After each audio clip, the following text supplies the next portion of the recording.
Hello, and welcome to another episode of My Dog Will Eat My Face.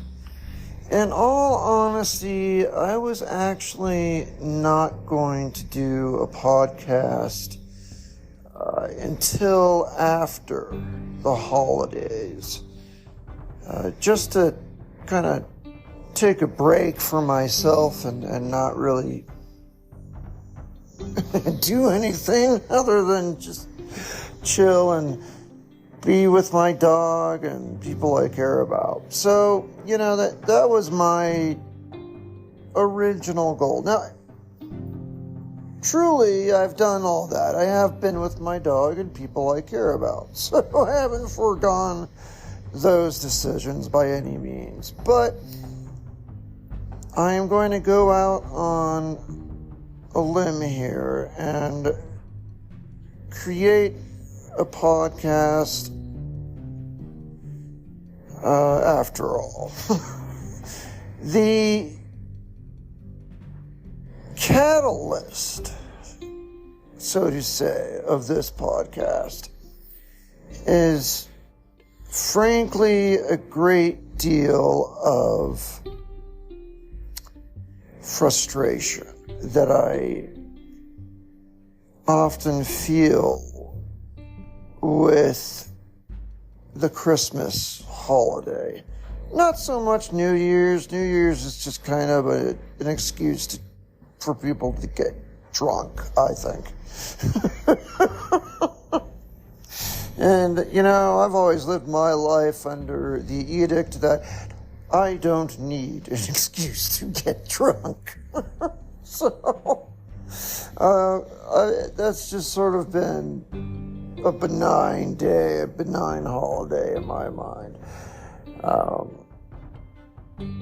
Ironically, though, that resulted more in me not drinking on New Year's because I did on other nights. So, it's just become sort of a non-event most of my life. But anyway, with the Christmas side of things and the Christian side of things, I get quite frustrated with the naivete and the absolute ignorance of so many people who cling to these beliefs based on absolutely nothing other than that's what they've been told. And that's what they've been told, handed down to them for thousands of years. And that's, of course, the religious side of the holiday. And I really got kind of set off by someone, I'm not going to say who, recently, to again talk about this, because I've talked about it before, and I hate repeating myself. But I'm going to do it anyway. Because I was just so flabbergasted by the complete balderdash that I heard. I was stunned and then angry. And then I guess stunned again, because I couldn't imagine how somebody in today's world, where they have literally the access to just about all of human knowledge at their fingertips for free, and yet they choose to be blissfully unaware. And to be as naive as, I would say, a small child. And yet these people are full-on adults. And I'm not suggesting I'm going to talk about adults who believe in Santa, because we all know Santa is real. And I don't have a problem with that. Santa's absolutely real. But the religious spin on it, for somebody like me who is a history buff, and in particular a Roman history buff, things I hear just make me cringe. And there was a statement I just recently heard that set me off, and I felt I had to get this off my chest. So that is your fair warning. This podcast may very well be merely a venting session. And I'm sure a lot of people don't want to hear that kind of stuff, so I don't judge you for skipping this podcast. But if you think you're tough in mind and able to pursue, by all means, find a chair, make a good scotch or a spot of tea, whatever you like, and join me in this tirade of historical facts. And I'm sure a lot of you have heard it before. I know I've said it and explained it before. And that might be boring, but I just have to do it based on what I heard today. So if you're brave enough, stay on, and I will dive into what I heard and what it is exactly and precisely I'm talking about here in the next segment.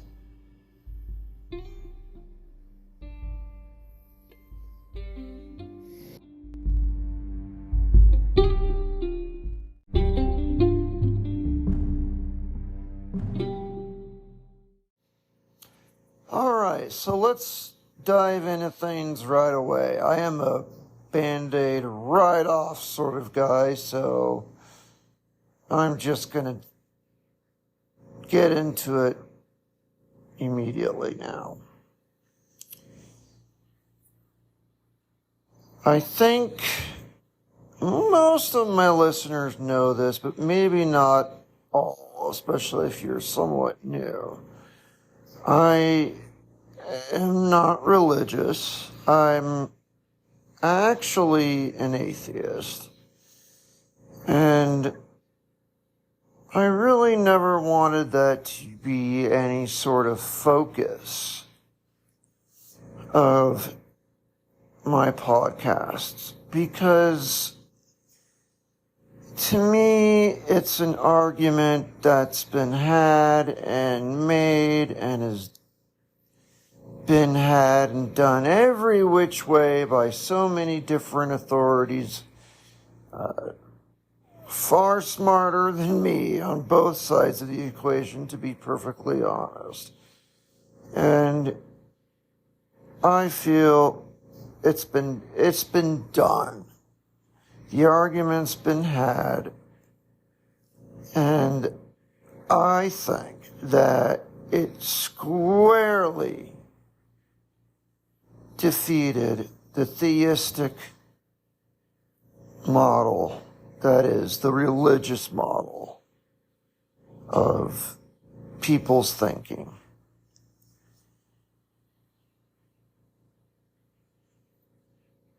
In other words,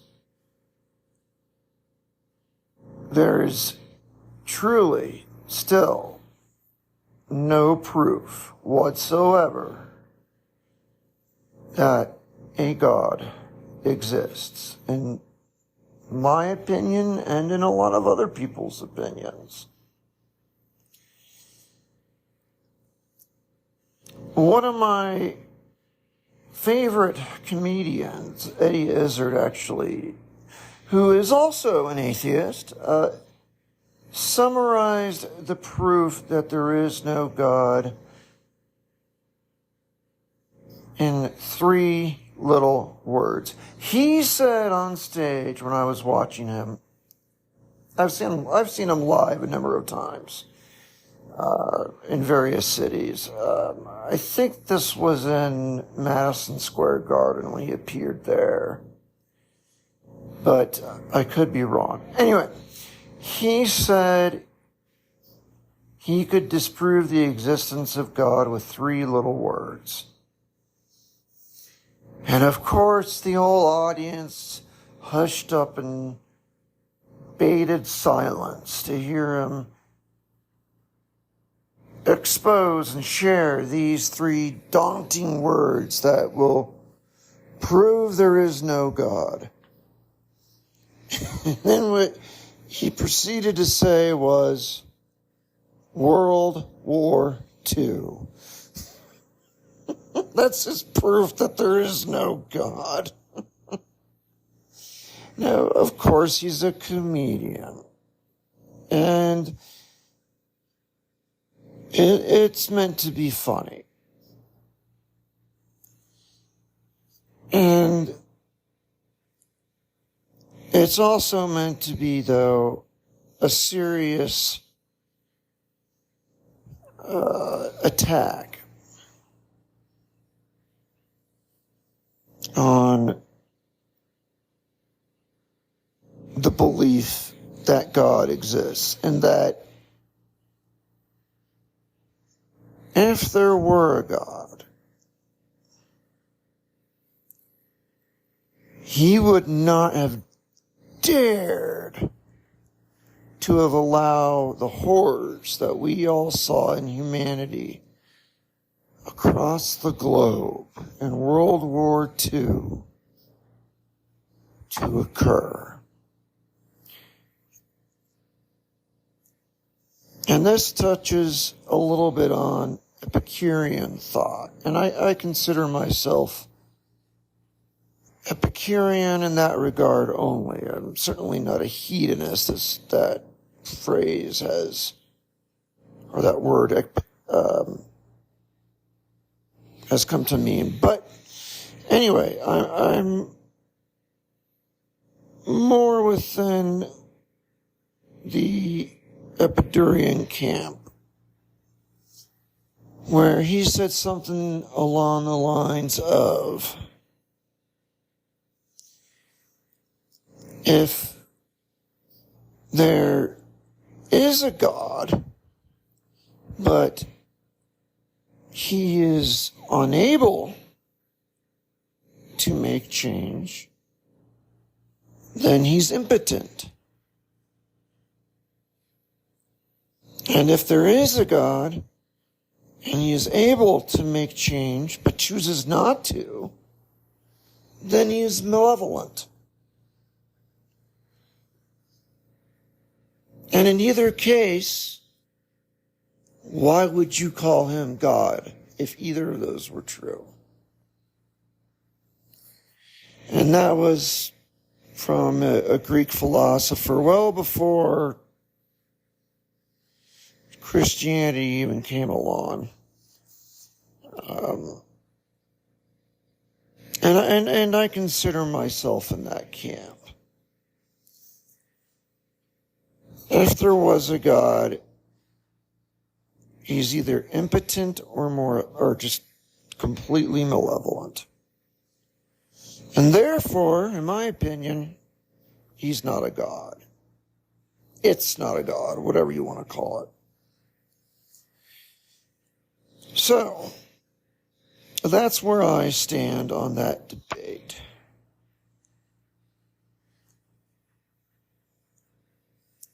Now, I bring this up today against my earlier pretenses, that those being, I didn't want to talk about religious issues or atheism in this podcast for the reason that I already shared. I feel that the argument's been had and that atheism has completely won and destroyed theistic claims. They can't defend themselves in any debate, period. I've watched hundreds of them. And it's just a crushing defeat after crushing defeat in these debates between theists and non-theists. And so to me, I think that's a boring topic. It's an argument that's been had. I think that atheism has absolutely handedly won the argument, and therefore there's no reason to pound sand and keep going on about the same thing. It's just boring at this point now. And that's my issue with it.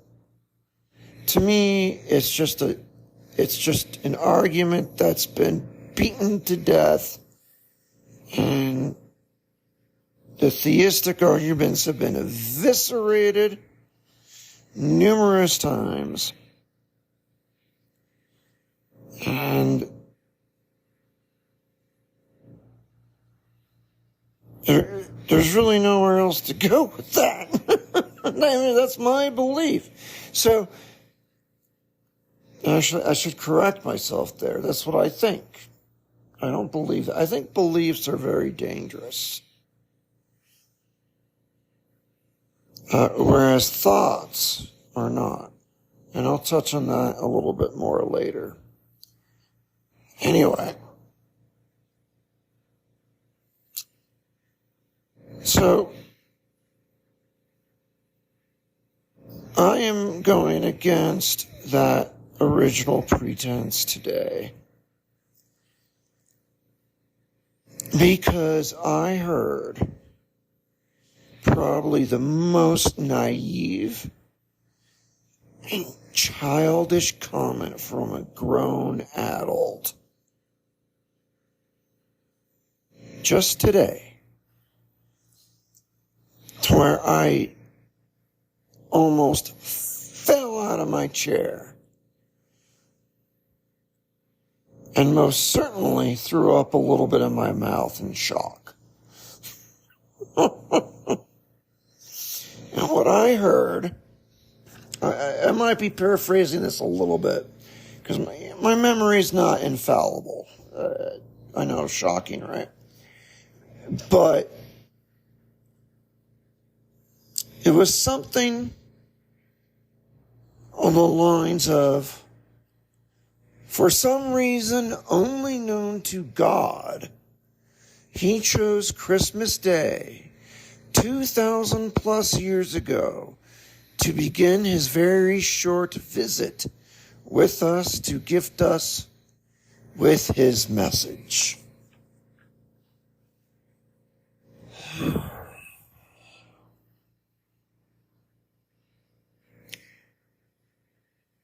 So, God chose, and only God knows why He chose Christmas Day to gift us with His message. Where can I begin with what's wrong in that statement? Even coming from a Christian, I find that incredibly stupid. It is just a childish, naive, stupid thing to say beyond emphasis.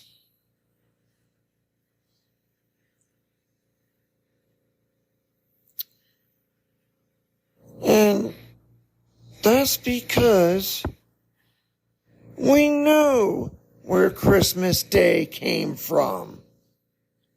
It's in the history books. It's not some secret only known to God. It's something that is written down,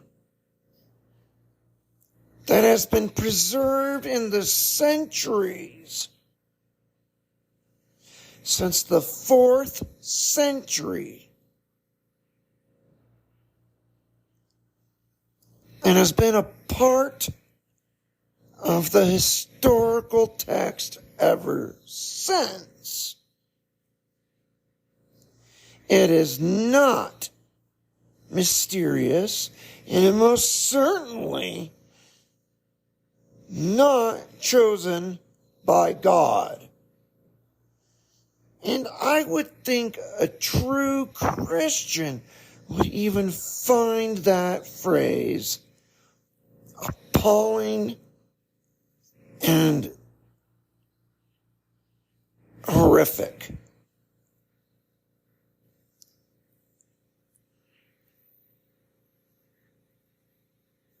Because this is someone who does not even know the very history of their own religion.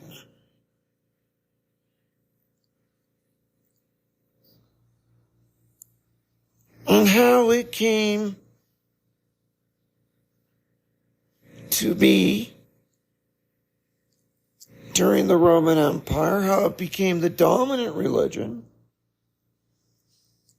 and how December 25th was chosen as Christmas Day. Not by God. And it's no mystery who chose it. Again, it's written down in the history books, people. This isn't a secret. So, my next segment, I will tell you who actually came up with December 25th and why. And how it is well known today in the history books.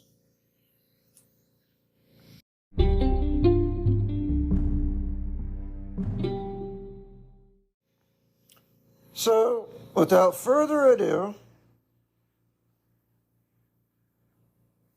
the individual, the man, human being, who chose December 25th to be Christmas Day was the Emperor Constantine the Great of the Roman Empire.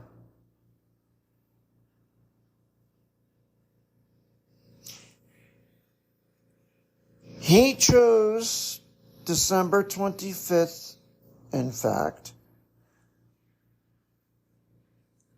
in the year 336, after he himself converted from paganism to Christianity and then made, through edict, Christianity the official religion of the Roman Empire.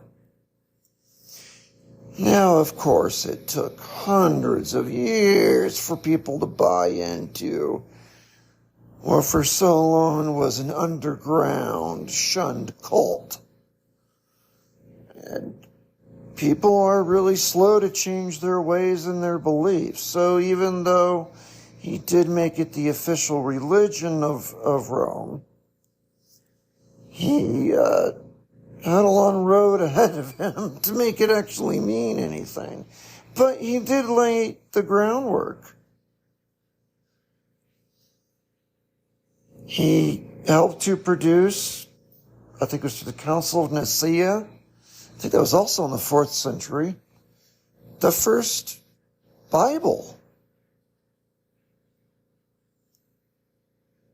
where they amalgamated the various books into a pontified, I can't say that word, pontified, there we go, into a pontified doctrine, a book called the Bible.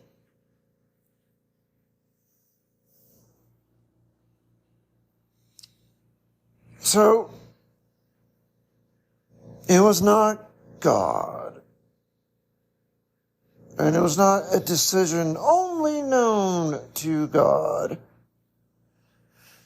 It was a decision made by a Roman emperor because he had recently converted the empire to Christianity,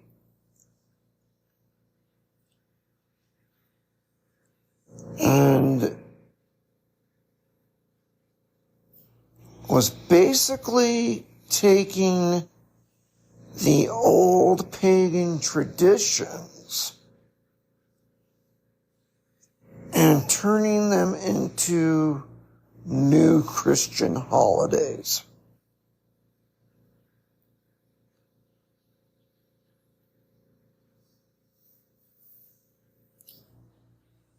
So, there is no mystery whatsoever about December 25th. There is no mystery as to who chose it. We know the man's name. There is still today standing next to the Colosseum in Rome an arch of Constantine dedicated to him. I think it's right at the head of the Via Appia as it goes into the Forum. But it's still there in pristine condition. The triumphal arch of Constantine.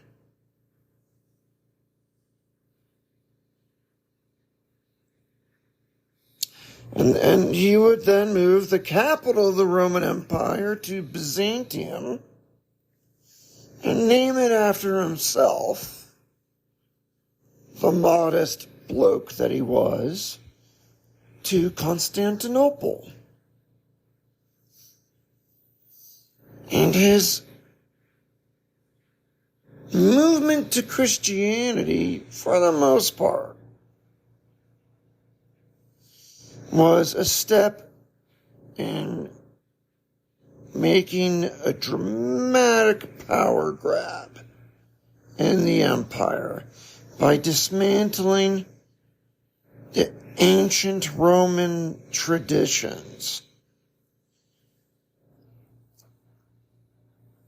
and pagan religions that so many of the elite at that time were worshiping.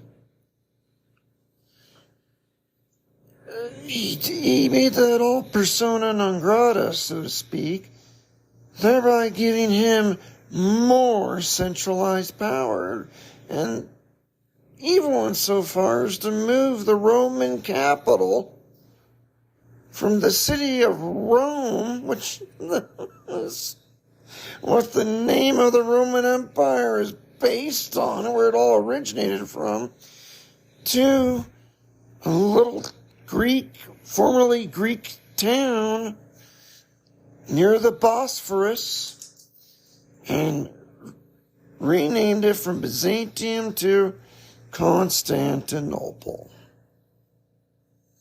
It was a power grab. Although he claimed he changed to Christianity when he saw a sign over, what was it, the Aurelian Bridge? I'd have to look it up. Anyway, but he saw a Christian sign when he was trying to form his army outside of Rome in a civil war to grab power from the others that were trying to seize power as the next emperor. Unfortunately, late empire, this sort of thing was quite frequent.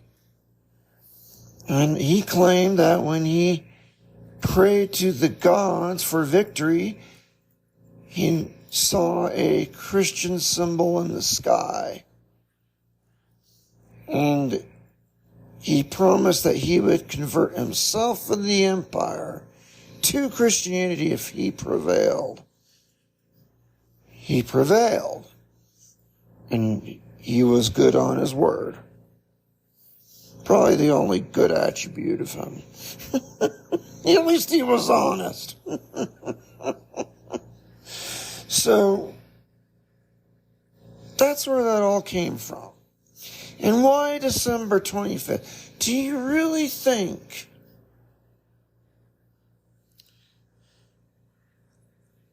a young woman in the Levant would hunker down in a manger in the middle of winter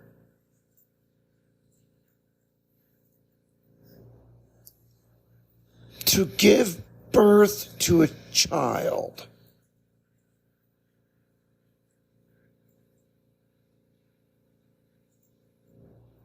No. Most certainly no, unless she was bonkers. What most people would do if they were coming near their date, they would head elsewhere to a warmer climate. And they certainly wouldn't try giving birth in a stable or a manger or anything like that in the middle of winter. I mean, Palestine is still pretty darn cold in the winter. It's not Alaska, sure, but it's also not Florida. It's the Mediterranean climate, but at night, especially out there in the desert, it gets pretty darn cold.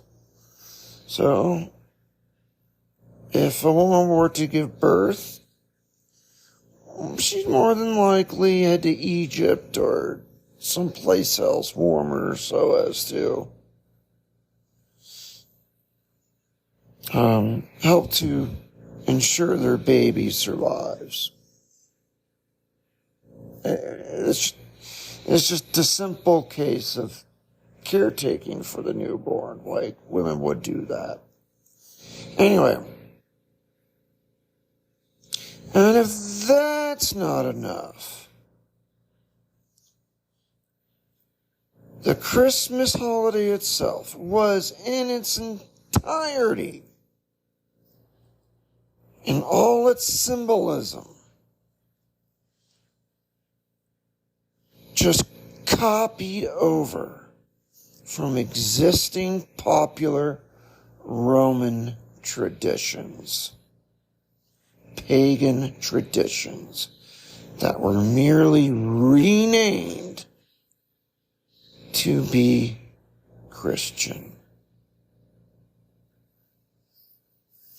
And I will hopefully briefly discuss that in this coming segment. If you made it this far, I promise you, you're almost to the finish line, and I applaud your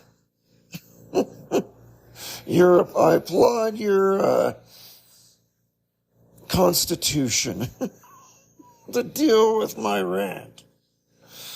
And there is light at the end of this tunnel, and it's not a train, so bear with me.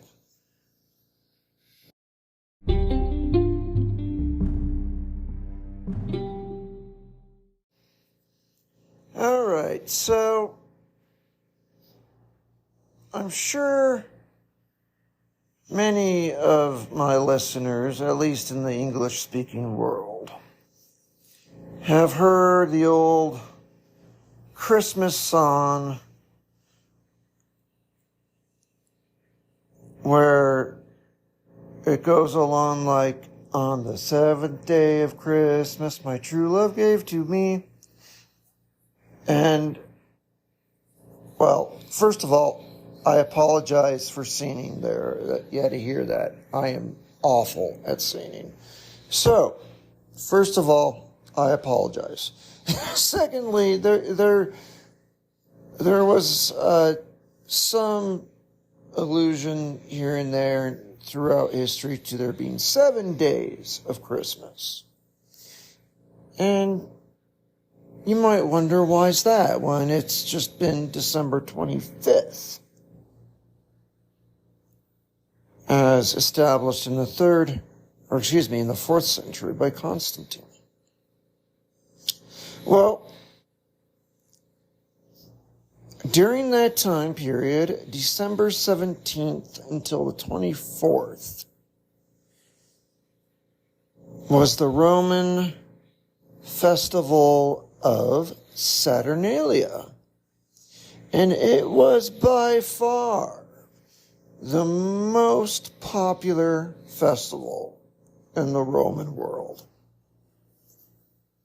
It would last for days, a week on end, obviously. And it included such traditions as gift exchanging, changing roles with your slaves, like pretending to be a slave, and then your slave pretending to be the freeman and reversing it for giggles. I know in our modern world that sounds completely bonkers, but slavery in the Roman Empire is a totally different thing that would take a year to talk about. It's not like the slavery that was experienced in North America, for example, at all. Part of it was, but a lot of it was not. Anyway, they would actually do that. Slave owners would trade off with their slaves. They'd switch roles comedically. And people, as I said already, they exchanged gifts. And they would decorate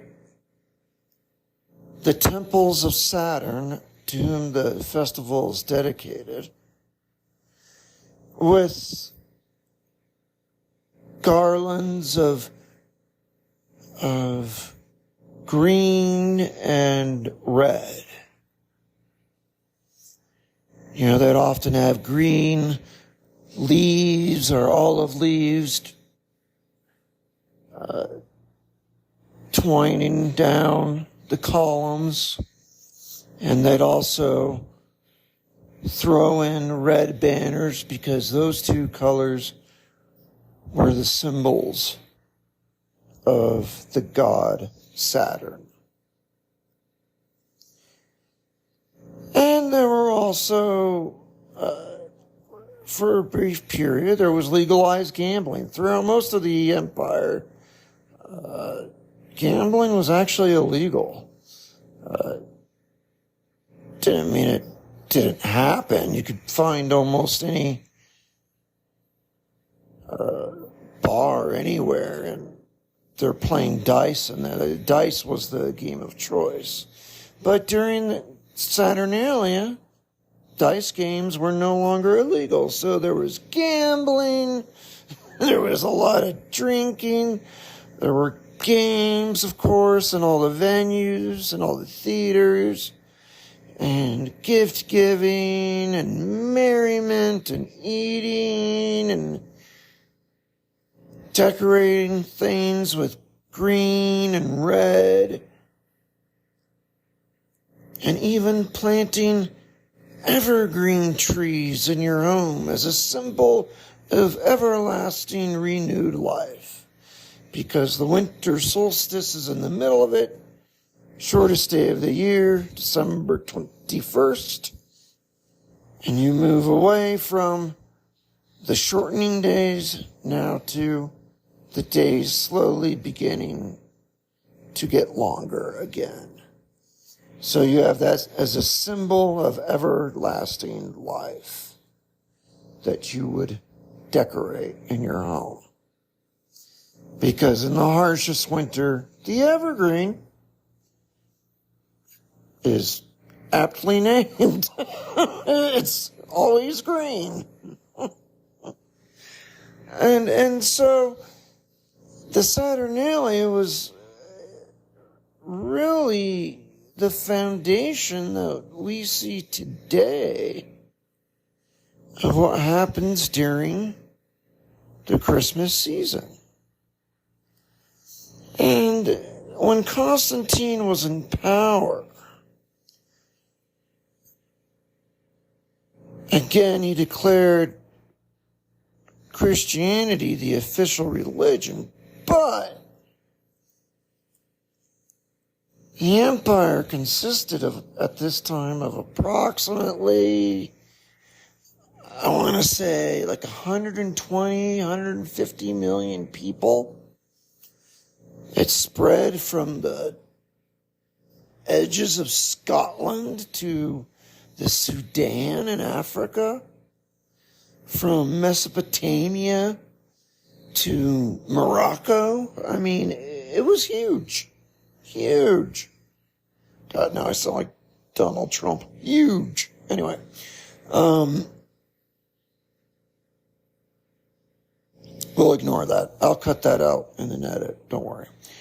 Anyway, there was no way you were going to convince everyone on day one, okay, we're Christian now, because they had their pagan traditions that they were not willing to give up. And Saturnalia was one such tradition that absolutely not willing to give up. It was the most favorite festival of the year. Everyone had fun. They were not going to give it up for anything. So, those practices were just wrapped into the new Christmas holiday. And the 25th of December was chosen because that is the day at the end of the Saturnalia. And in the Roman pagan world, it was, pardon me, in the Roman world, the 25th was the day of Sol Invictus, or the everlasting sun. Rebirth of life, rebirth of the sun, everything. And so, right on the heels of Saturnalia, as I lose my voice here, there was the other popular festival celebrating the sun god and the everlasting sun.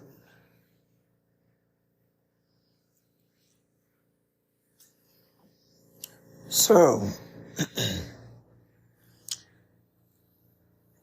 all of that got wrapped into the modern Christian condition, or Christian festivities, I should say.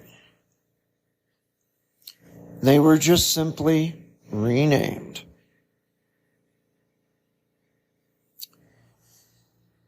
And that was really the only way Constantine was willing to get an iota of Romans to go along with the new state religion of Christianity. So, those things during the holidays that you see in the Western world are no mystery. And a lot of modern Christians say, let's put the Christ back into Christmas and take away all the other claptrap. The claptrap is what sold it. That's what made people like it. That's what made Christianity feasible even inside the Roman Empire as a large religion. And the 25th was again just chosen by the Emperor Constantine, replacing the day of Sol Invictus, the everlasting sun. Because that was another popular pagan cult, and it symbolized rebirth of the new seasons and rebirth of life.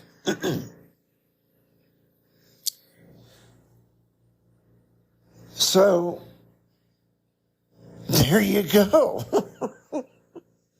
There really is no mystery to Christmas. Where it came from, how it came to be, why these symbols are there in Christmas.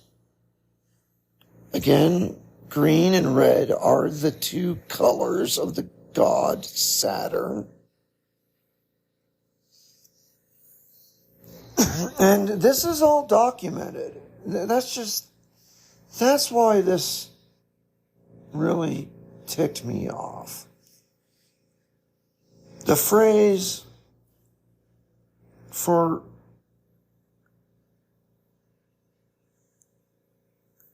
or I should say the phrase suggesting that God's decision,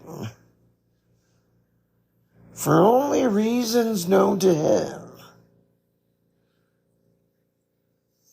was to make Christmas on the 25th. Wrong. That's why this ticks me off so much. It's in the history books. This stuff is not debatable.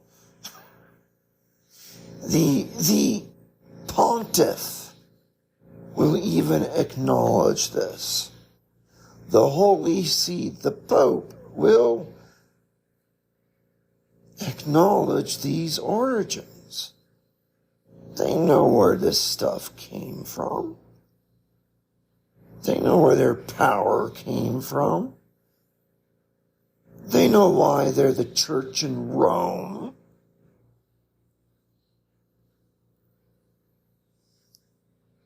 Because it came about in the Roman Empire. In fact, Constantine, I believe, commissioned the very first version of St. Peter's Basilica, just outside Rome, over the crypt of St. Peter. So, yeah, St. Peter's Basilica, the epicenter of Catholicism in the world, was initially commissioned, the first version of it, because it's been expanded and rebuilt many times, but the first version was commissioned by the same dude, the Emperor Constantine. So, that's really why this upsets me. It's not even so much that it's a theistic and non-theistic debate again, but because it is completely an affront to recorded knowledge.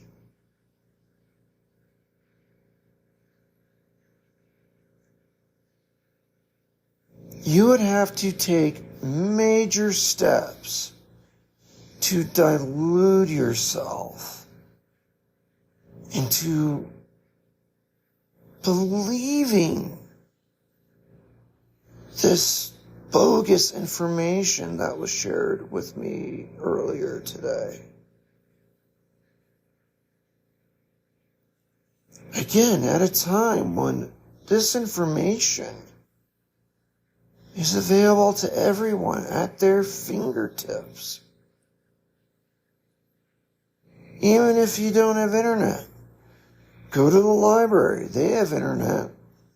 They'll even let you check out any book for free. And if they don't have the book, they'll get it from the Library of Congress for free. Just return it when you're done. So, there's no excuse for that level of naivete. To believe it in the first place is asinine. And whoever first told this lie to this person, I'm sure they didn't come up with this on their own. Like they were making eggs one morning and they just decided, this is the truth. No, I'm sure someone, a pastor, a church group, maybe a friend, I don't know. Someone told them this false truth. And that is so horrific to me. As someone who embraces knowledge and cognition, for anyone to spread such an adulterated lie and say it's true with a straight face is to me the personification of evil itself.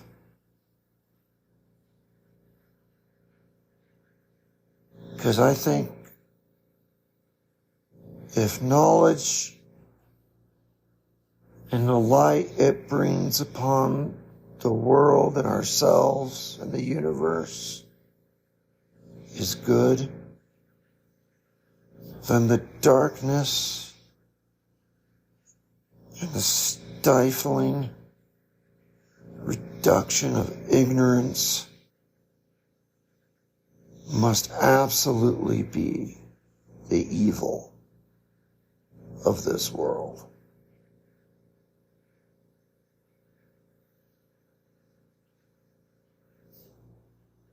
So for someone to share this, knowing full well it's been made up,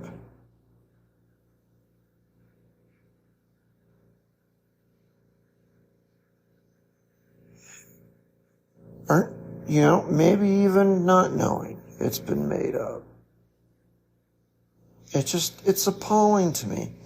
You don't share things as truths, I would think, at least until you validate it.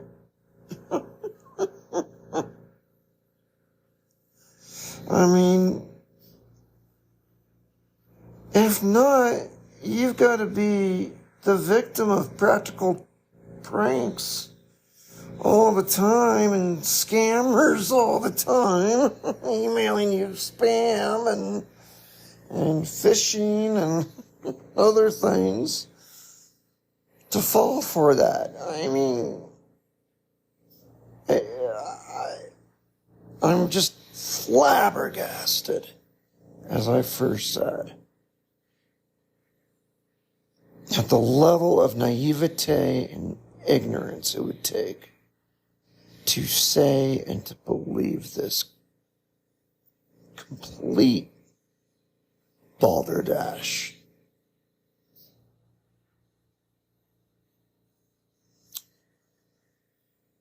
And incidentally, I might as well touch on why I don't like the word belief. I'm actually quite careful most of the time when I speak. I try not to say the word belief unless it's truly warranted. And thankfully, that's very rare. Because inherently, a belief is almost immovable. It is something that cannot bend or change.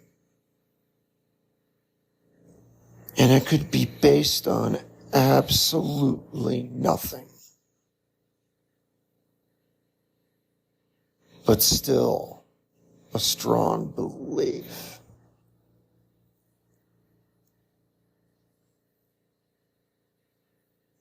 That's why I prefer to say, I think.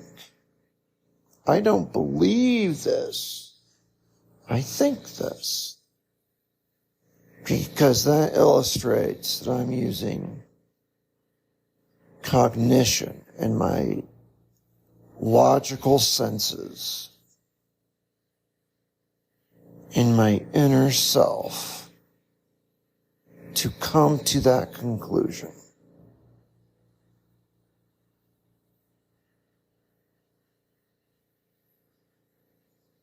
And what's more,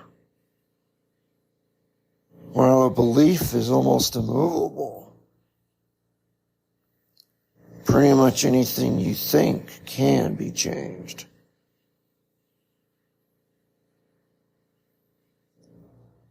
And to me, that's absolutely precious. Because undoubtedly, all of us are going to get things wrong.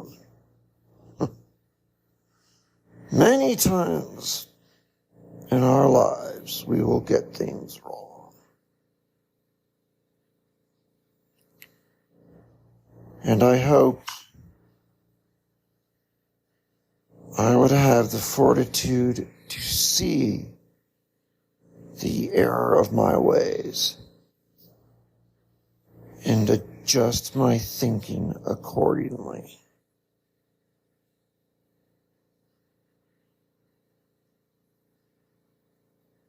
That's why something unmovable scares me. Something that's malleable does not.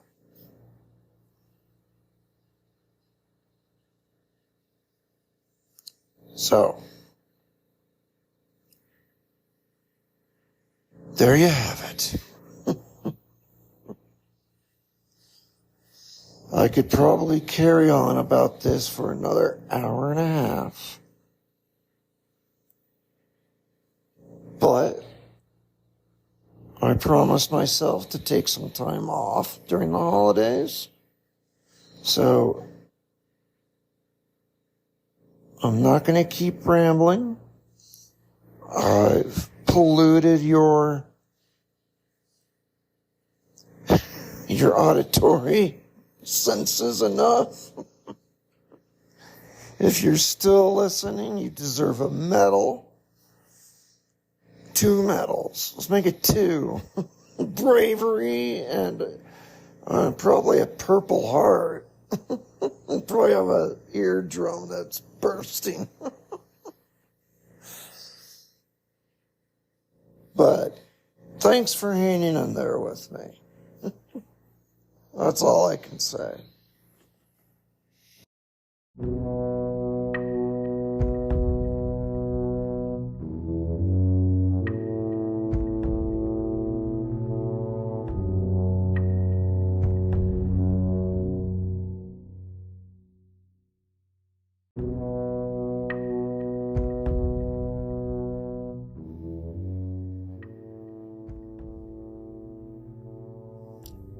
Well, with all that said, and my apologies dearly given to all of you, dear listeners who suffered through this tirade, I will bring this entirely unplanned podcast to a well-deserved close. But Again, I wanted to sincerely say thank you for hanging in there with me through it. If you made it, you are a class act. And I am impressed by your fortitude. And I sincerely do thank you for listening and allowing me a voice in the face of what I see is just terrible ignorance. But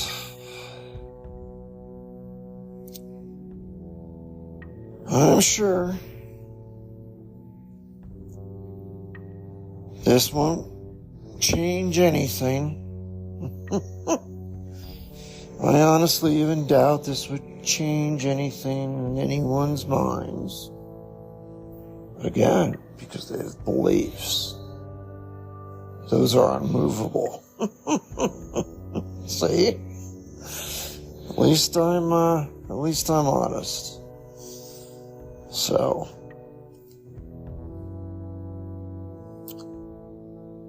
I do though want to not only thank you for listening, but wish you a very happy new year with the coming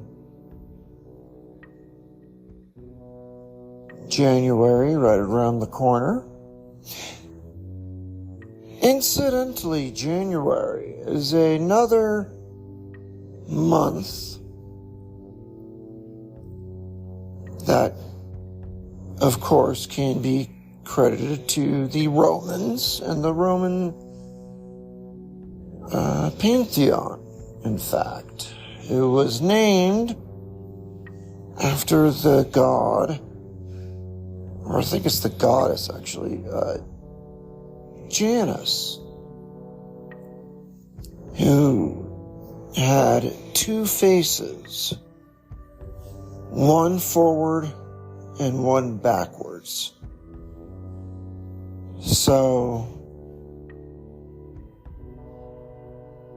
Janus could see the past, what was once today, while also looking to the future tomorrow. As time moves on. So that's why the Romans named this next month January, after Janus. Not Janice, Janus, just to clarify. It's not some, I don't know, Anglo-Saxon name. But no, anyway, yeah, so incidentally, the first day of New Year's, January 1st, is in the month named after someone in the Roman pantheon, and aptly so. Looking back to the last year,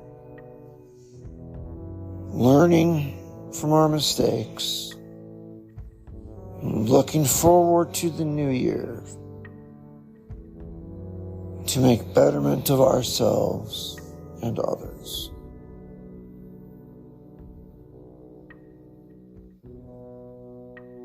So, that's a little bonus cocktail party thing that you can impress people with at cocktail parties. A little bonus bit of knowledge as to why it's called January. So you can put that in your pocket and be a real buzzkill at your next New Year's Eve party. Anyway, if you wish to support the podcast further, you can do so on Spotify by selecting the podcast, and support this podcast is a link on its homepage there on Spotify, or on Patreon / my dog will eat my face. And you can pledge a few bucks, and in exchange you get direct dialogue with me whenever you want it, possibly, and also some fun photos and records of myself, my life, and the sweet little dog who's the namesake of my podcast. Yes, I have his picture for patrons only on patreon.com. But truly, if you've listened to this whole thing, you've outdone yourself, you've already given me the best possible gift.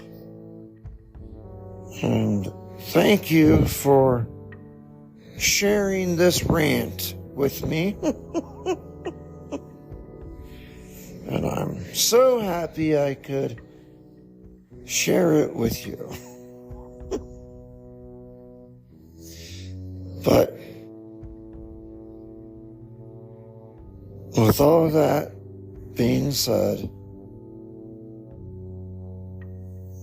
I will talk to you again next year. And ciao for now.